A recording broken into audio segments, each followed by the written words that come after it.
à l'époque dans le 2000-2001. Je n'avais jamais vu une femme, surtout nos mamans d'avant là, je n'avais jamais vu une femme qui marchait dehors à moitié nue, les jupes coupées, les demi-jupes, les cuisses dehors et les demi-hauts, toute la poitrine est dehors. À l'époque, je n'avais jamais vu ça. Mais aujourd'hui, eux-mêmes, ils disent ça que c'est devenu la mode. Ceux-là qui recherchent le mariage que dans cet accoutrement-là. Les autres qui cherchent à se faire remarquer que dans ces choses-là, ça, c'est pas bon devant Dieu. Et ce qui est bizarre, c'est que même les enfants de Dieu, les servantes de Dieu, sont entrés dedans, dans la mode. Moi, il y a une question que je vais vous poser, vous les filles. Pourquoi à chaque fois que tu t'habilles, quand tu es dans ta maison, que tu veux sortir, quand tu t'habilles, tu ne te mets pas d'abord dans la Bible, mais tu te mets dans le miroir? Pourquoi tu te mets dans le miroir? C'est pour regarder si tu es bien habillé, si les formes sont en valeur. Mais prends le petit temps que tu te mets devant le miroir, là, prends la Bible, mets-toi un peu dans la Bible. Je crois que la Bible va te corriger. Là, si tu es mal habillé, la Bible va te révéler que tu es mal habillé. Mais pourquoi tu ne prends pas souvent la Bible pour te mirer dans la Bible? Tu te mires dans le miroir pour bien voir tes choses, pour bien voir, pour bien voir si tu es bien habillé, si tu as mis les formes en valeur. Ensuite, c'est pour faire quoi? C'est pour tuer les badavites, c'est pour tuer, c'est pour provoquer, c'est pour faire toutes ces choses que Dieu n'agrée pas. Dieu condamne ça, vous les femmes. Dieu condamne ça. Une servante de Dieu, celle qui a vraiment donné sa vie au Seigneur Jésus-Christ, ne s'habille plus comme une femme du monde. Tu ne dois plus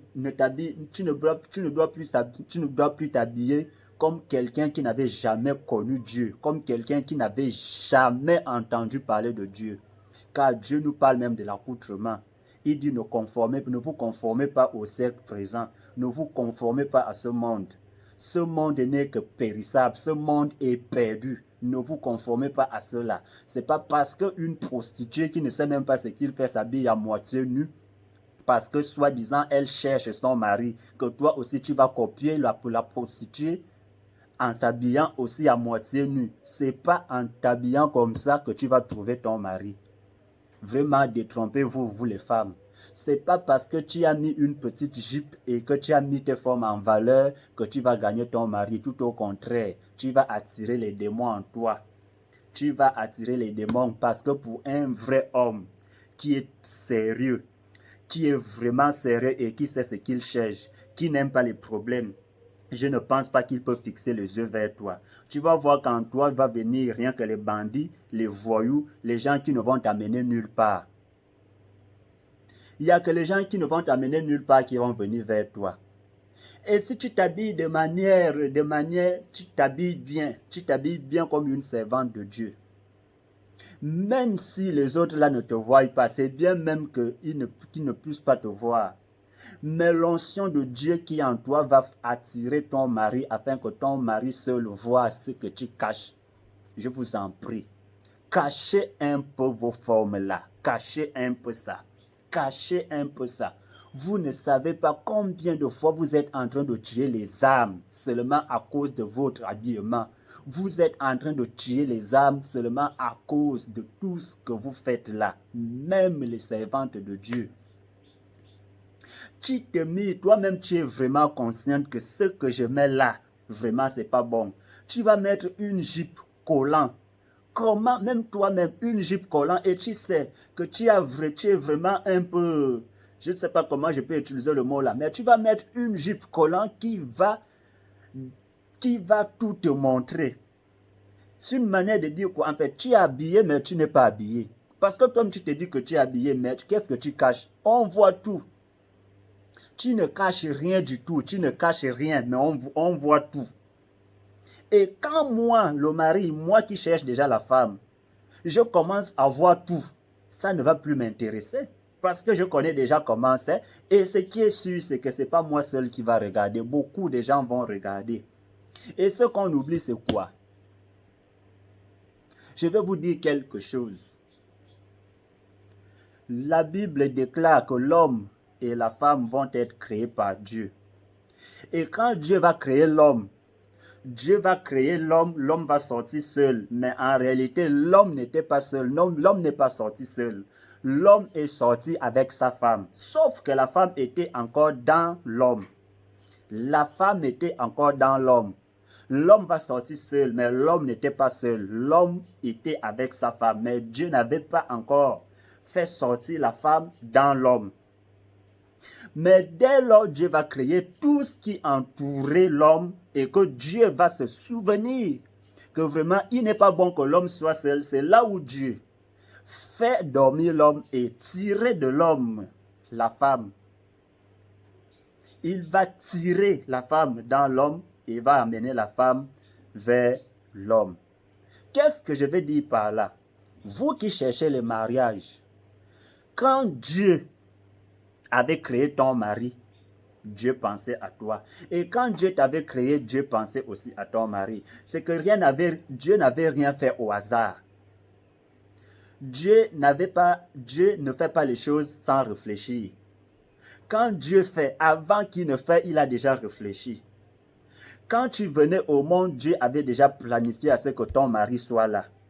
Seulement tu ne le vois pas, comme Ève ne voyait pas, comme Adam ne voyait pas sa femme.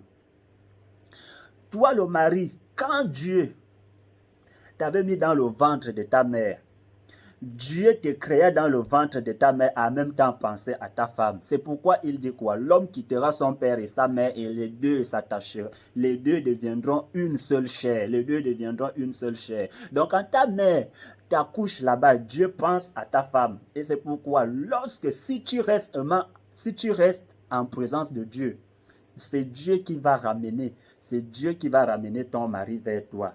C'est Dieu qui va ramener ta femme vers toi.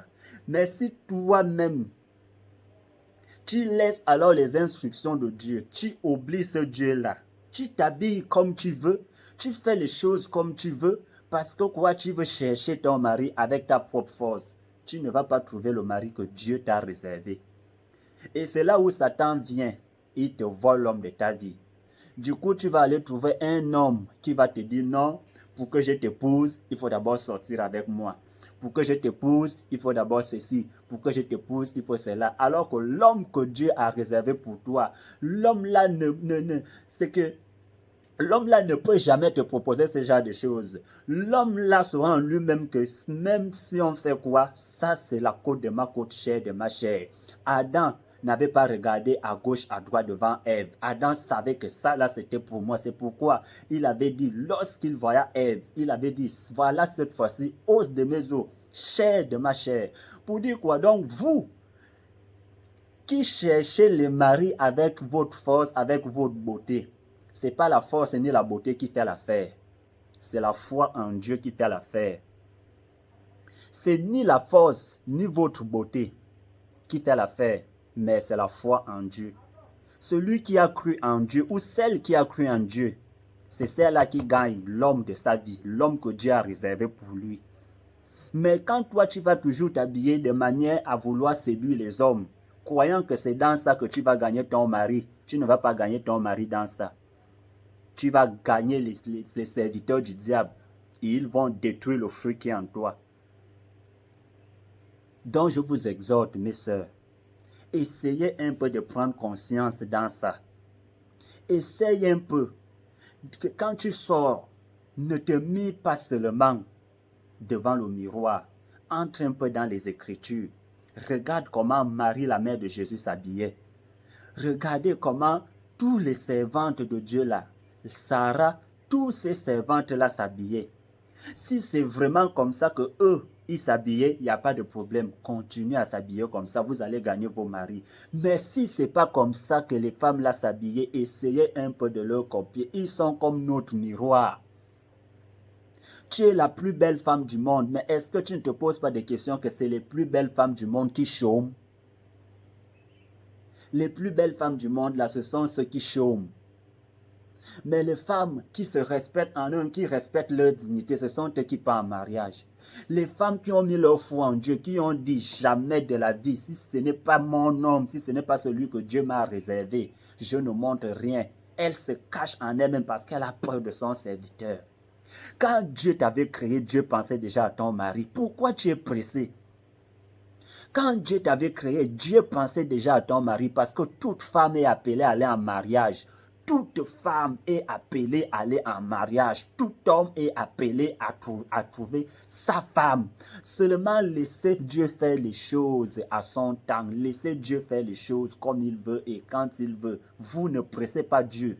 Ne faites pas les choses avec votre propre force. Ça ne va rien vous donner. Le diable va vous récupérer. Laissez l'Esprit de Dieu. Il faut avoir la foi. Il faut avoir la foi. Laissez votre foi, connectez votre foi en Dieu afin que Dieu te montre comment tu dois te comporter devant le monde afin que tu gagnes ton mari. Arrêtez de vous habiller de manière impudique. Vous n'êtes pas différent des prostituées. Tu vas à l'église, tu vois une sœur qui est habillée comme une prostituée. Est-ce que vraiment ça reflète la gloire de Dieu? Arrêtez de vous habiller comme ça. Voilà un oint de Dieu qui rôdait autour de sa maison et va voir de loin une femme qui se baignait nue. David va voir une femme qui se lavait nue.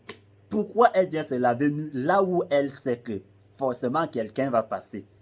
Pourquoi vous aimez toujours mettre les choses que toi-même tu sais, tu es conscient que quel qu'en soit le cas, forcément on va me regarder. Toi-même tu es consciente, la sœur, que quand tu mets le petit collant là, quand tu mets ça, tu es consciente qu'on monte, on descend, il y a forcément un zinzin qui va me regarder. Est-ce que vous savez ce que ça crée dans les cœurs des hommes? Un homme qui veut vivre vraiment dans la sainteté, il veut vivre dans la sanctification, il est là, il veut bien vivre.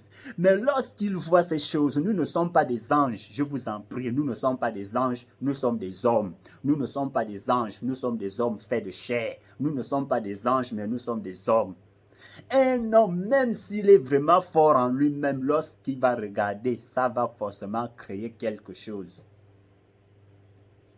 La Bible dit dans 2 Samuel 11 que David rôdait autour de sa maison et va voir la femme, une femme qui se baignait nue.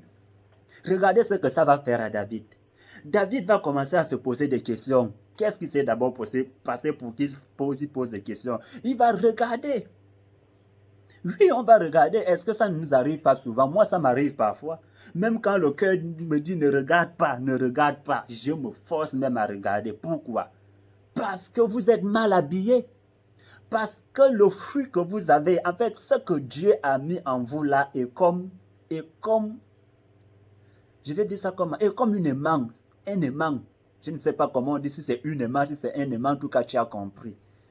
Donc, en fait, ça captive, ça active. Donc, si tu utilises ça mal, ça va captiver des démons et les démons vont te détruire.